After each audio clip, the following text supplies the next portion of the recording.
Hello student, welcome in my biology classes. This is Julie Goyal. हम पढ़ रहे हैं 12th क्लास का chapter number 6 molecular basis of inheritance. In today's video we will go talking about two processes, that is not a two processes, that is central dogma and the nucleosomal model.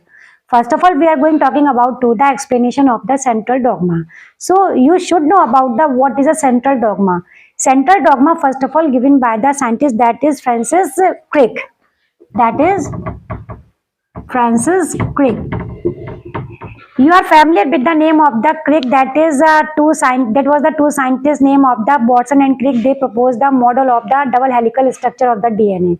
Okay ये वही scientist हैं क्रिक जिन्होंने सबसे पहले central dogma दिया था। तो according to the Crick, actually ना सेंट्रल डॉगमा जो था दिया तो था इन्होंने, क्या बोलते हैं, सेंट्रल डॉगमा क्रिक ने, लेकिन इसके अलावा एक और भी साइंटिस्ट थे जिनका नाम था टैमिन। Name is टैमिन। उन्होंने ये बताया था कि जो सेंट्रल डॉगमा होती है वो एक्चुअल में किस तरह से वर्क करती है, और क्रिक ने ये बताया था कि जो जेनेटिक इंफॉर्मेशन होती है वो डीएनए से प्रोटीन तक में फ्लो होती है। ओके तो चूंकि ये टैमिन ने भी दिया था, टैमिन ने भी इसको लिया था, तो इसलिए इस प्रोसेस को टैमिनिज्म भी बोलते हैं।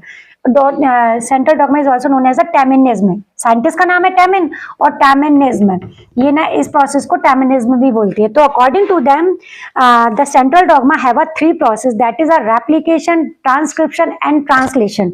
Okay, so what do you mean by the first of all replication? You know very well when the DNA make their own kind of the copies, this process is known as the replication. ठीक है ना। तो replication means क्या होता है कि जब DNA अपनी जैसी खुद की मल्टीपल कॉपीज को बनाता है तो वो रेप्लिकेशन कहलाता है। और रेप्लिकेशन की जो प्रोसेस होती है वो कहाँ देखने को मिलती है? That is that is found into the S phase of the cell division. Cell division में हमें मालूम है, we have to know, we are very familiar with the phases of the cell division, that is a prophase, metaphase, anaphase and telophase. और इसके बीच में एक interphase भी होती है जो एक रेस्टिंग स्टेज कहलाती है। वो फर्दर से 3 पार्ट में डिवाइड होती है, G1 फेज, S फेज और G2 फेज। तो ये S फेज में होता है। तो यहाँ पर डीएनए अपनी खुद की मल्टीपल कॉपीज तैयार करता है, क्यों? सेल डिवीजन के लिए। Okay so let's continue. तो यहाँ पर क्या होता है, जब डीएनए अपनी जैसी खुद की मल्टीपल कॉपीज बनाता है तो वो कहलाता है रेप्लिकेशन। और आफ्टर जब डीएनए की मल्टीपल कॉपीज बनके तैयार हो जाती हैं और फिर वो डीएनए आरएनए बनाता है। आरएनए में भी कौन सा आरएनए? एमआरएनए। आरएनए के भी बेटा कई टाइप होते हैं, तो 2-3 टाइप्स तो होते हैं, जैसे टीआरएनए, एमआरएनए और आरआरएनए। तो इन सब के बारे में हम डिटेल में बात करेंगे अगले चैप्टर में, आगे आने वाले चैप्टर्स में। ओके तो the formation of the mRNA from the DNA, this process is known as the transcription, and the mRNA or RNA form the protein with the help of the process that is a translation. Okay तो जो process में जब RNA जाके protein बनाता है उस process को हम बोलते हैं ट्रांसक्रिप्शन और ट्रांसलेशन। ठीक है ना। तो हमें भी पता है कि जो ह्यूमन बॉडी या कोई भी एनिमल बॉडी, लिविंग बॉडी होती है जिसमें एक जैसे ट्रेड्स उनके एक से दूसरी जनरेशन में, यानी जो प्रोटीन बनता है बॉडी के अंदर वो कैसे बनता है? प्रोटीन ऐसे ही बनता है, पहले डीएनए बनता है, फिर उससे आरएनए बनता है, फिर आरएनए जाकर प्रोटीन बनाता है, तभी जाकर बॉडी का स्ट्रक्चर मेंटेन होता है। Getting my point? तो इस तरह से होता है। लेकिन what's about the reverse transcription? Reverse transcription क्या होता है? लिसन, एक वायरस होता है रेट्रोवायरस जो ना बीमारी पैदा करता है, एड्स की बीमारी भी पैदा करता है। तो ये जो रेट्रोवायरस होता है ये क्या होता है कि जब नॉर्मल सेल्स में जब एबनॉर्मल ग्रोथ होने लगती है, जब नॉर्मल सेल में एबनॉर्मल ग्रोथ होने लगती है और वो एबनॉर्मल ग्रोथ की वजह से जो आरएनए होता है वो जाके डीएनए बनाने लगता है, यानी कि उल्टी प्रोसेस होने लगती है। तो इसको रिवर्स ट्रांसक्रिप्शन बोलते हैं, जो कि हमें रेट्रोवायरस या फिर हमें एड्स में देखने को मिलता है। जैसे कि हमने बात की कि डीएनए से एमआरएनए बना, लेकिन जब एमआरएनए फिर से फर्दर जाकर डीएनए बनाने लगेगा तो ये एक एबनॉर्मल बिहेवियर है बॉडी में। इस तरह से कभी डीएनए से हमेशा आरएनए बनता है, आरएनए कभी भी डीएनए नहीं बनाता है। और जब कभी ऐसी सिचुएशन देखने को मिल रही है तो समझ जाओ वो कहीं ना कहीं वायरल इन्फेक्शन है। ठीक है ना। तो ये होता है, इसको बोलते हैं रिवर्स ट्रांसक्रिप्शन, यानी कि जब उल्टा ट्रांसक्रिप्शन होने लग जाए, जब आरएनए डीएनए को बनाने लग जाता है तो इसको रिवर्स ट्रांसक्रिप्शन कहते हैं। आई होप आपको सेंट्रल डॉगमा समझ में आएगा। It's a very easy. Now we are going talking about the next topic, that is a nucleosome. So with the help of the nucleosome we have to understand the packaging of the DNA helix. DNA helix की packaging कैसे होती है, तो इस topic में हम क्या पढ़ेंगे, अब हम यहाँ पर पढ़ेंगे packaging of the DNA helix. तो डीएनए हेलिक्स जो होता है, अब लिसन, आपको पता है कि जो डीएनए होता है वो डीएनए डबल स्टैंडर्ड होता है, और डीएनए में कहाँ देखने को मिलता है, न्यूक्लियस के अंदर देखने को मिलता है, और हमारे जो सेल का साइज होता है वही कितना छोटा होता है, माइक्रोस्कोपिक होता है। और अगर हम नैनोमीटर में बात करें तो ये ना नैनोमीटर में देखने को मिलता है। अगर जैसे सेल की बात करें तो सेल का साइज या न्यूक्लियस का साइज कितना होता है, दैट इज 6 × 10⁻⁶ मीटर, इतना छोटा होता है साइज। अब इसके अंदर आपको पता है डीएनए कितना होता है, डीएनए इतना बड़ा होता है कि यहाँ से जाकर चांद को भी लपेट कर वापस आ जाए। Getting my point? इतना बड़ा डीएनए होता है। अब इसको हम मेंटेन कैसे करते हैं, सबसे पहले में छोटी छोटी बातें समझनी होंगी, तभी हम जाके इस चैप्टर को, इस टॉपिक को अच्छे से एक्सप्लेन कर पाएंगे आपको। पैकेजिंग ऑफ डीएनए हेलिक्स है ना, packaging of the DNA helix. तो ये पैकेजिंग जो डीएनए की जो हेलिक्स की जो पैकेजिंग होती है वो कैसे क्रोमोसोम में कन्वर्ट होता है, इस चीज को हमें समझना है। तो सबसे पहले में तो ये पता होना चाहिए कि जो डीएनए होता है, अगर हम डीएनए को मेजर करें तो एक, अगर हम मैमलियन सेल की बात करें तो जो मैमलियन सेल होती है उस सेल में जो डीएनए होता है, बेस पेयर होते हैं, वो कितने होते हैं, 6.6 ×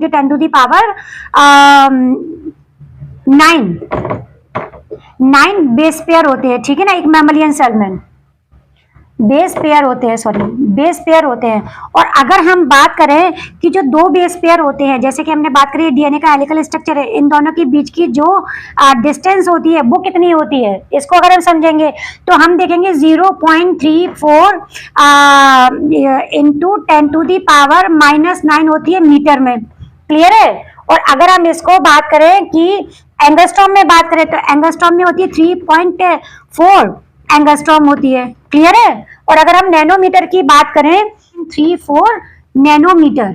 ये तीनों के तीनों यूनिट हमें पता होना चाहिए। जैसे मीटर में इसके बेस पर न्यूमेरिकल्स भी आते हैं कि मीटर में कितना होता है, एंगस्ट्रॉम में कितना होता है और नैनोमीटर में कितना होता है, यूनिट के हिसाब से। तो ये अगर हमें यूनिट पता रहेंगी तो मोस्टली इन तीनों के बेस पर ही क्वेश्चंस बनते हैं। तो ये अगर हम बात करें कि अगर हमने ऐसे बोला कि दो बेस पेयर के बीच की दूरी मीटर में अगर इतनी होती है तो एक जो लेंथ होती है किसकी, मैमलियन सेल में डीएनए की, वो कितनी होती है। तो सिंपल सी बात है, इसको मैं करना तो हम इसको इससे मल्टीप्लाई कर देंगे 6.6 × 10⁹ × 0.34 × 10⁻⁹ तो answer will be getting that is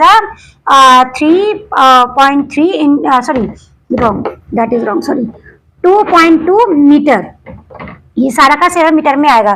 तो लगभग कितना होता है, अगर हम एक मैमलियन सेल की बात करें, उस मैमलियन सेल में जो डीएनए की जो लेंथ होती है तो वो कितनी होती है मीटर में, तो यानी ये 2 मीटर लंबा डीएनए होता है। सोचो आप कि 2 मीटर लंबा डीएनए एक माइक्रोस्कोपिक सेल जो इतना छोटा होता है उसके अंदर कैसे बन सकता है। तो बहुत ही सिंपल है इसको समझने का तरीका। इसको हम ऐसे समझ सकते हैं कि जैसे आप देखते हो ना घर में सुई धागा होता है, एक रील रखी होती है जिसमें धागा लिपटा हुआ रहता है। अगर उस धागे को हम पूरा ऐसे फैला के रख दे पूरे घर में तो ये आपके घर से कई गुना बड़ा हो जाता है। डिपेंड करता है धागा किस साइज का है, कितना बड़ा है ना। तो अगर हमें उसको तरीके से अगर रैप करके रखना होता है तो हम उसको उसमें फोल्ड करके फिर उसको जैसे एक पतंग उड़ाते हैं, घिर्रा होता है ना, वो घिर्रा, वो चक्री का, वो जिसमें मांझे को लपेटते हैं जब संक्रांति पर पतंग उड़ाते हैं, तो वो सारा का धागा का जो पूरा का पूरा थ्रेड है आप उसको घिर्रे में लपेट कर रखते हो कि नहीं रखते हो। बिल्कुल उसी तरह से जो डीएनए होता है जो एक सेल में केवल 2-2.25 मीटर में लंबा होता है। तो सोचो ये पूरी की पूरी बॉडी में जो जितनी भी सेल्स हैं, जो 46 सेल्स क्रोमोसोम का अरेंजमेंट है वो कैसे होता है। क्रोमोसोम क्या है, they are the condense form of the DNA. ये डीएनए का कंडेंस फॉर्म ही तो है क्रोमोसोम। तो इतना लंबा धागा आप कैसे मेंटेन करके रख सकते हैं। तो उसको ना एक तरीका होता है, प्रोसेस होता है जिसमें इसको लपेट कर रखते हैं। बिल्कुल उसी तरह से जो न्यूक्लियोसोम होते हैं वो इसी तरह का मॉडल होते हैं जो डीएनए को लपेट कर रखते हैं जिससे वो धागे आपस में उलझे नहीं। सोचो ना, आप पूरे धागे को निकाल के ऐसे रख दो और फिर उसको सुलझाने की कोशिश करो तो पूरा धागा फंस जाएगा कि नहीं फंस जाएगा, पूरा वो हो जाएगा, एकदम उलझ जाएगा, फिर उसको तोड़ना ही पड़ेगा। है कि नहीं। तो बिल्कुल इसी तरह से जो पूरा का पूरा जो डीएनए होता है उसको तरीके से रैप करके फिर उसको रखा जाता है। इसी तरह से इतना बड़ा डीएनए होकर भी ये हमारे न्यूक्लियस में एक बहुत ही अच्छी तरह से प्रोसेस के थ्रू इसको अच्छे से प्रोटेक्ट करके रखा जाता है। क्लियर है। तो अब हम इसमें बात करते हैं कि जो डीएनए का जो न्यूक्लियोसोम मॉडल होता है वो कैसा होता है। तो that is a diagram that is given in your NCERT. आपके एनसीईआरटी में डायग्राम दिया है। तो पहले हम इसको समझ लेते हैं कि जो डीएनए होता है, देखो ये जो थ्रेड गया ना, ये जा रहा है जो थ्रेड है ये ना, ये लगभग कितने टर्न ले रहा है, और ये जो जो एक जो ग्रीन कलर का जो बॉल शेप दिखाया है, ये क्या है, ये है ऑक्टामेर, ये हिस्टोन का ऑक्टामेर है। तो एक जो हिस्टोन का ऑक्टामेर होता है जो एक बॉल के तरफ से होता है, लेकिन ऊपर से तो पोल्स पे थोड़ा सा प्रेस्ड होता है, बल्गिंग टाइप का होता है। तो इस पर डीएनए रैप होता है, डीएनए रैप होता है। और हमें ये पता है कि जो डीएनए होता है वो डीएनए कैसा होता है, वो नेगेटिवली चार्ज होता है कि नहीं होता है। और जो हिस्टोन होते हैं, हिस्टोन ऑक्टामर होते हैं, ये पॉजिटिवली चार्ज होते हैं। जब नेगेटिव और पॉजिटिव दोनों एक दूसरे के पास आएंगे तभी तो जाकर इनमें अरेंजमेंट होगा। तो ये तो जो हिस्टोन जो प्रोटीन होते हैं, वो हिस्टोन प्रोटीन हमें कहाँ देखने को मिलते हैं, ये हमें देखने को मिलते हैं यूकैरियोटिक सेल में। So what's about for the prokaryotic cell, if I'm going talking about the example of that is a Escherichia coli। Escherichia coli के बारे में आप सब जानते हैं। तो Escherichia coli जो एक बैक्टीरिया होता है, इसमें डीएनए का अरेंजमेंट कैसे होता है। लिसन, Escherichia coli या फिर जो प्रोकैरियोटिक सेल्स होती हैं उनमें सेल मेम्ब्रेन तो प्रेजेंट हो, सॉरी सेल तो प्रेजेंट होती है, लेकिन उसमें न्यूक्लियर मेम्ब्रेन एब्सेंट होती है। न्यूक्लियर मेम्ब्रेन, अगर हम ये बात करें कि एक प्रोकैरियोटिक सेल है तो इसके अंदर जो न्यूक्लियर मेम्ब्रेन होनी चाहिए वो एब्सेंट होती है, हमें पता है। ये वेल डेवलप्ड मतलब ये लैक होती है, होती नहीं है। इसके बाद भी जो डीएनए का जो थ्रेड होता है वो पूरे थ्रू आउट सेल में, पूरे साइटोप्लाज्म में फैला नहीं रहता, वो तरीके से एक हाईली कॉइल कंडीशन में, टर्निंग कंडीशन में इस तरह से प्रेजेंट रहता है।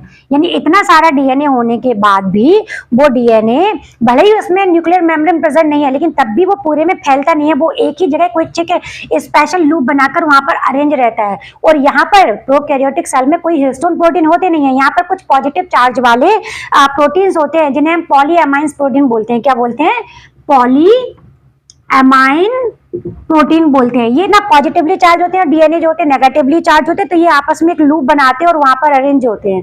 अब अगर हम बात करें कि यूकैरियोटिक सेल में ये अरेंजमेंट किस तरह से होता है, तो यूकैरियोटिक सेल्स में जो डीएनए क्रोमोसोम का फॉर्मेशन होता है, जो क्रोमोसोम होते हैं उसमें हिस्टोन प्रोटीन और डीएनए की रिक्वायरमेंट होती है।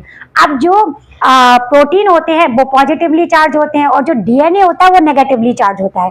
तो यहाँ पर जो डीएनए होता है वो ना, जो हिस्टोन प्रोटीन होते हैं, हिस्टोन प्रोटीन क्या कहते हैं, ऑक्टामेर कहलाता है। ऑक्टा मतलब 8, ऑक्टा मतलब 8। तो ये 4 तरह के पेयर में जो प्रोटीन्स होते हैं उनके साथ अरेंज होता है। तो ये कौन कौन से प्रोटीन होते हैं, H2A, H2B और H3 एंड H4, ये जो प्रोटीन होते हैं और ये भी पेयरिंग में होते हैं, 2-2 का जोड़ा बना के रखते हैं। तो अगर हम देखें तो आगे के 4 यहाँ पर और सेम इसी तरह से 4 पीछे की तरफ होते हैं।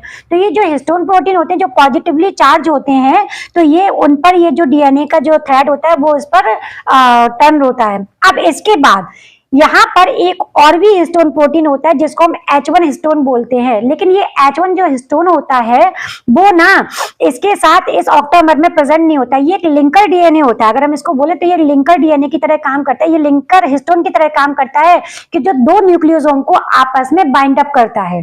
क्लियर। अब ये जो हिस्टोन प्रोटीन जो होते हैं, हिस्टोन प्रोटीन भी, देखो प्रोटीन भी कई तरह के होते हैं, तो अब हमें ऐसे प्रोटीन की रिक्वायरमेंट होगी जो कि पॉजिटिवली चार्ज हो, है ना। डीएनए चूंकि नेगेटिव चार्ज होता है तो उसको तो प्रोटीन पॉजिटिवली चार्ज ही प्रोटीन चाहिए होता है। तो इसमें जो अमीनो एसिड होते हैं उनकी जो साइड चेन होती है उसमें हमें 2 प्रोटीन दिखाई देते हैं। 2 प्रोटीन होते हैं, कौन कौन से होते हैं, वो होते हैं आर्जिनिन्स एंड लाइसिन्स। ये बेसिक नेचर के होते हैं, ये अमीनो एसिड में टर्न होते हैं और फिर यही मिलकर जाकर हिस्टोन प्रोटीन बनाते हैं। तो ये क्या होते हैं, पॉजिटिवली चार्ज होते हैं। अब एक क्वेश्चन भी आएगा कि मैम ऐसे कैसे पॉसिबल है कि 2 प्रोटीन चार्ज पास में, 2 पॉजिटिव चार्ज पास में आएंगे तो वो कैसे आपस में एक दूसरे से अट्रैक्ट हो सकते हैं। तो वहां पर बेटा कई सारे और भी फैक्टर्स होते हैं जो पॉजिटिव चार्ज को भी बाइंड अप करके रखते हैं और फिर उसके बाद डीएनए उसके ऊपर कॉइल्ड होता है जो नेगेटिवली चार्ज होता है। Getting my point. तो इसी तरह से होता है। तो जो पूरा का पूरा जो हिस्टोन प्रोटीन होता है, वो हिस्टोन प्रोटीन के ऊपर जो डीएनए होता है उसमें वो ये इसमें पार्टिसिपेट करता है, इसके ऊपर टर्न लेता है, और इसमें जो H1 हिस्टोन होते हैं वो लिंकर होते हैं, जो लिंकर डीएनए के लिए काम करते हैं।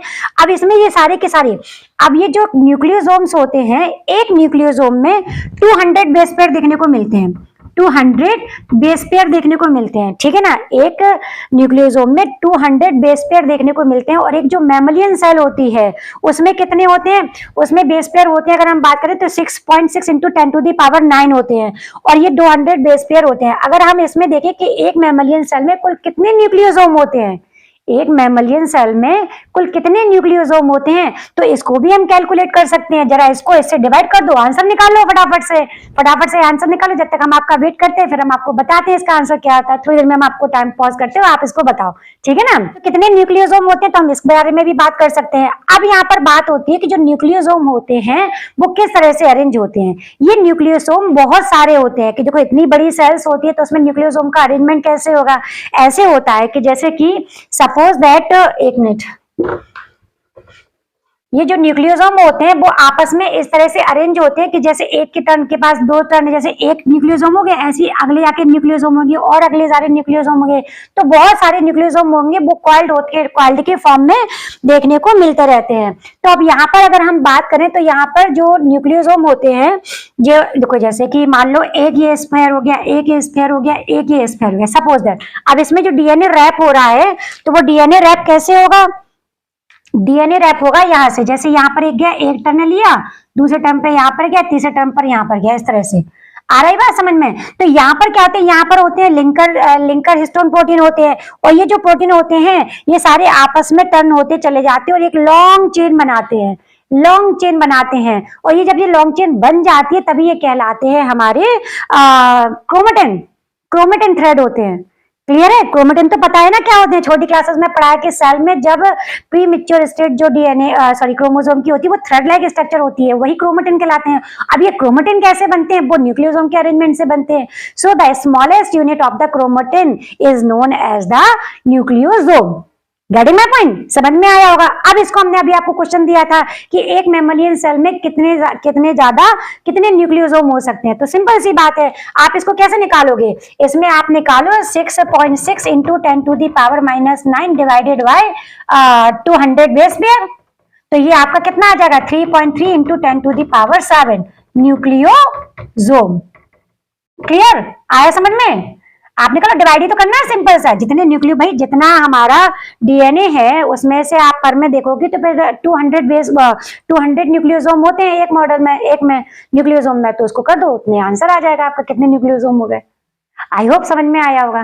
चलो यहाँ तक की तो बात हुई कौन सी, कि ये जो न्यूक्लियोसोमल मॉडल होता है वो इस तरह से अरेंज होता है। ये आपने देखा होगा बिजली के खंभे पर कई जगह धागे वो तार जाते हैं, आपने तार देखे कि अगर तार इतना भारी हैवी तार वो वायर होता है इसका, कि अगर उसको बीच में मेंटेन नहीं किया गया तो फिर वो ना गिर जाएगा।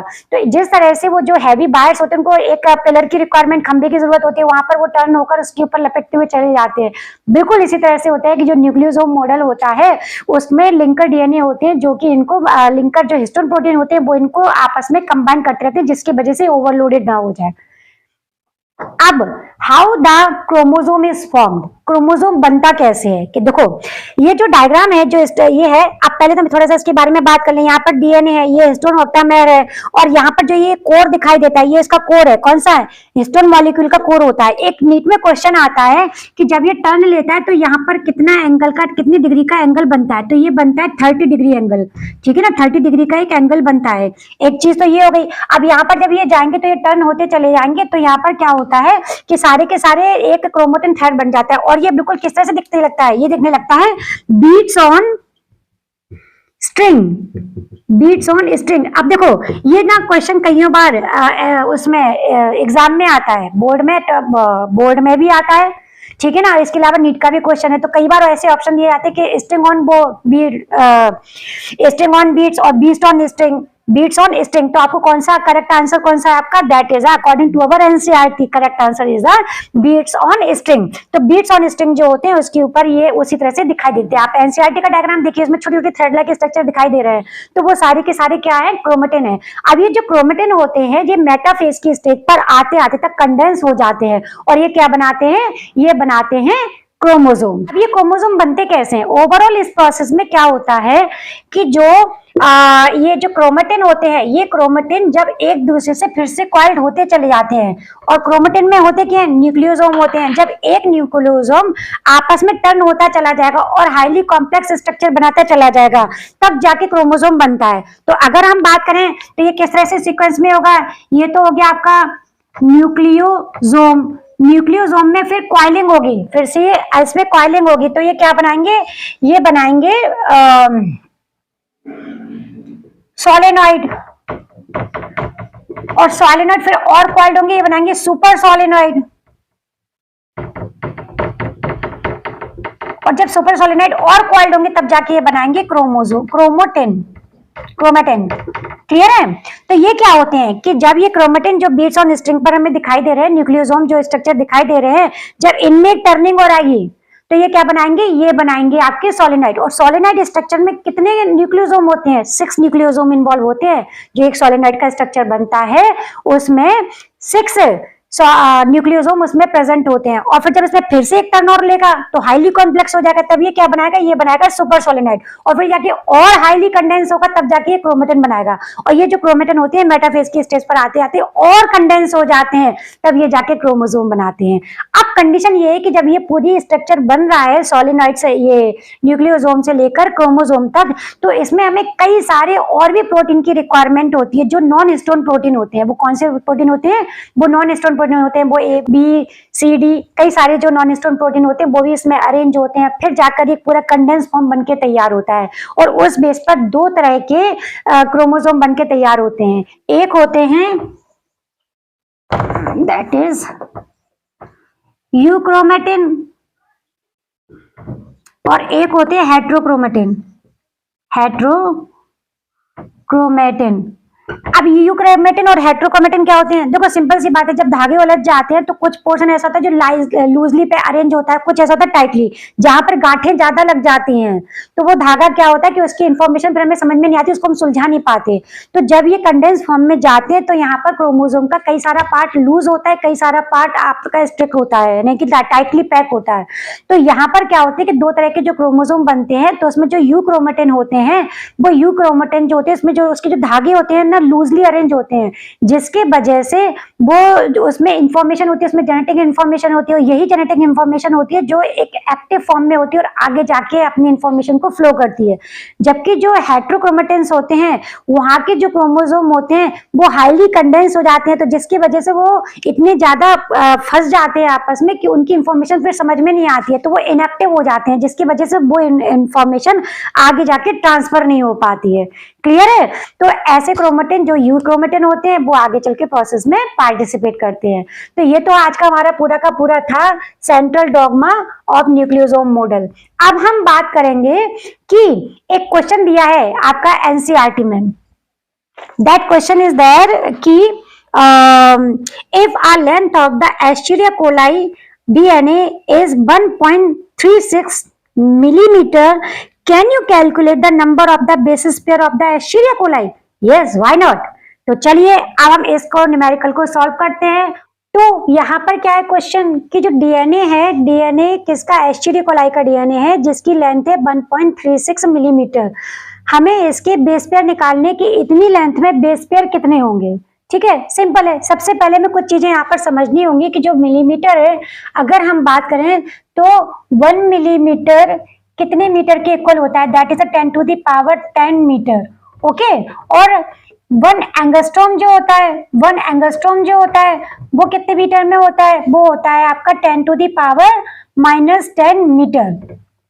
और अगर हम 1 मिलीमीटर को हम एंगस्ट्रॉम में कन्वर्ट करेंगे, लिसन, हम ऐसा कर क्यों रहे हैं पहले में ये पता होना चाहिए, क्योंकि यहाँ पर जो लेंथ दी है वो मिलीमीटर में दी है और हमें जो क्वेश्चन का आंसर निकालना है वो हम एंगस्ट्रॉम के रिलेट लेकर चलेंगे, क्योंकि एंगस्ट्रॉम से हमें न्यूमेरिकल को इजीफाई करने में दिक्कत नहीं आएगी। जैसे कि हमने बात की दो बेस पेयर के बीच की जो डिस्टेंस होती है वो मीटर में भी और नैनोमीटर में भी होती है, जो भी हमने अभी बताया था। इसके अलावा हम एंगस्ट्रॉम में लेकर चलेंगे तो एक प्रॉपर डिजिट मिलेगी, दैट इज 34, है ना। और अगर हम उसमें देखेंगे तो 0.34 मिलेगी।